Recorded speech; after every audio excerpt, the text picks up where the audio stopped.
আসসালামু আলাইকুম গাইস, তোমরা সবাই কেমন আছো? আলহামদুলিল্লাহ আমিও ভালো আছি। এই তো আমরা এখন আসি হচ্ছে সৈয়দপুর অবদায়। তো আমি আমার হাজবেন্ড আর ছোটো বোন মিলে চলে যাচ্ছি উত্তরবঙ্গের রংপুরের মধ্যে, রংপুর বিভাগের মধ্যে নীলফামারী জেলায় উপস্থিত সিংদই পদ্মা বিলে। তো যাই হোক, এটা এখন সিংদই পদ্মা বিল উত্তরবঙ্গের ট্রেন্ডিংয়ে চলতেছে। তো যাই হোক, আমরা ভাবলাম যে ঘুরে আসা যাক। আমি আমার হাজবেন্ড মিলে যাচ্ছি। আসলে আমরা এটা কোনো প্ল্যান করি নাই, হুট করে প্ল্যান করা হয়ে গেছে। তো আমার ছোটো বোনের খুব ইচ্ছা ছিল এই বিলে ঘুরতে যাওয়া, অবশ্য তার ইচ্ছাটা পূরণ হয়ে গেল। রাস্তায় সেদিন ওয়েদারটা খুবই মেঘলা মেঘলা ছিল, আর আমরা ভাবলাম যে মেঘলা ওয়েদারে এমন জায়গায় যাইতে অনেক সুন্দর লাগবে, কিন্তু অবস্থা পুরো বিপরীত সুন্দর ছিল। বাট এই তো বৃষ্টির জন্য আটকা পড়ে গেছি আমরা। তো রাস্তায় বেশ কয়েকবারই আমাদেরকে আটকা পড়তে হয়েছে, বৃষ্টির জন্য আমরা তাড়াতাড়ি এগোতে পারি নাই। আর সবচেয়ে খারাপ বিষয় হচ্ছে আমাদের উত্তরবঙ্গের ইপিজেড, উত্তরা ইপিজেডে ওখানে একটা ভয়ানকভাবে অ্যাক্সিডেন্ট ঘটে গেছিলো আমাদের চোখের সামনে। আমরা চলে এসেছি কালীতলা পার হয়ে, নীলফামারী কালীতলার হাতের ডান সাইড রাস্তা দিয়ে ঢুকে পড়ছি আমরা। তো জায়গাটার নাম অবশ্য আমার এখন মনে নেই, প্রায় চলেই আসছি। সিংদই পদ্মা বিল এখান থেকে অবশ্য দেখা যাচ্ছিল। তো আমরা হচ্ছে লোকেশনটা জানতাম না, গুগল থেকে বের করে ফার্স্ট টাইম গুগল হচ্ছে সঠিক লোকেশনটা আমাদেরকে দিয়েছিল।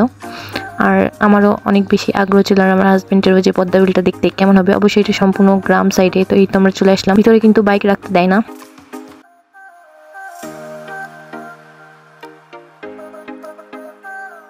প্রায় যত দূর আমরা হাঁটে যাচ্ছি তার একটু আগে আমাদের বাইকটা ছিল। তারপর আমরা হাঁটে যাচ্ছি। এই তো আমার পিচি বোন ক্যামেরাম্যান। লোকেশনটা তোমাদের সাথে শেয়ার করার খুবই ইচ্ছা ছিল, বাট আমার একদমই জায়গাগুলোর নাম মনে নাই। আর প্রায় শেষ বিকেল, এই জন্য সাইনবোর্ডটাও তোমাদেরকে দেখাইতে পারিনি, দেখাইলেও হয়তো বা বোঝা যাচ্ছিল না।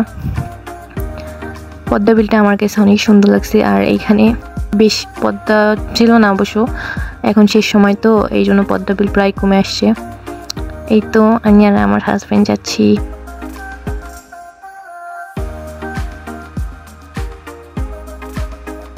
নৌকা ভ্রমণে, আর পার পিস 100 করে। যাই হোক, একটু বেশি চেয়ে ফেলছে আমার মতে, 100 না 50, 100ই মনে নাই আমার। অবশ্যই ছেলেটা হচ্ছে মাঝি, এগুলা হয়তো ডিঙি নৌকা, আমি অবশ্য চিনি না। আমার হাজব্যান্ড জানে, সে যদি এখন থাকতো তাহলে সে বলতে পারতো। অবশ্যই সে নাই, সে চলে গেছে তার কর্মস্থলে। আর এই তো এত সুন্দর ভিউটা আসতেছিল, ক্যামেরা বলে বোঝা সম্ভব না, ক্যামেরায় আর কি।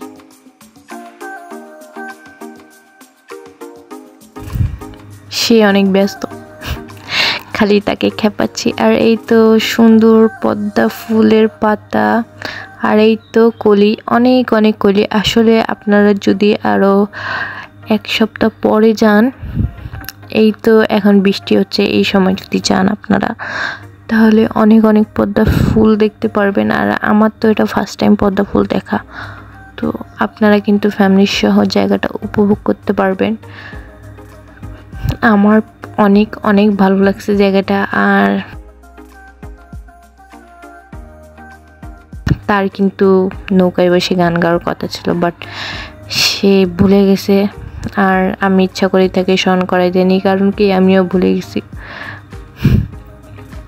নৌকায় বসে সূর্যটা দেখার মজাই আলাদা, মানে আমার এত ভালো লাগতেছিল। সবচেয়ে বেশি নিরিবিলি এলাকা, নিরিবিলি জায়গা আমার সবচেয়ে ভালো লাগে। আর বেশিরভাগই আমি ফাঁকা জায়গা পছন্দ করি। যাদের মন খারাপ তারা চাইলে এই জায়গায় ঘুরে আসতে পারবেন, মনটা অনেক ভালো হবে। আর এখানে কিন্তু ফুল ছিঁড়া একদমই নিষেধ, তবু আমরা রিকোয়েস্ট করে একটা ফুল ছিঁড়ছি। আর পদ্মা ফুল না ছাড়াই ভালো, কারণ পদ্মা বিলের সৌন্দর্যই হচ্ছে পদ্মা ফুল। আর সেটা যদি আমরা ছিঁড়ে শেষ করে দেই তাহলে খারাপ দেখা। অনেকে আবার অনেকগুলো ছিঁড়ে ছবি তুলে। অবশ্যই ছোট বিল, বড় বিলে তোলা যায়, সমস্যা নাই, তবুও সমস্যা মনে করি আমি। যাই হোক, অনেক সুন্দর ওয়েদারটা। আর ওয়েদার সুন্দর দেখে আমরা বের হওয়ার ফলে ভিজেই গেছি বলতে গেলে।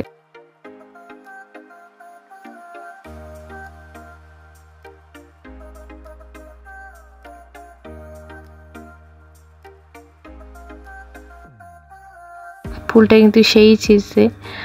আর এই তো ফুলটা আমার খুব ভালো লাগছে, বাট গন্ধটা কেমন জানি ভালো লাগেনি।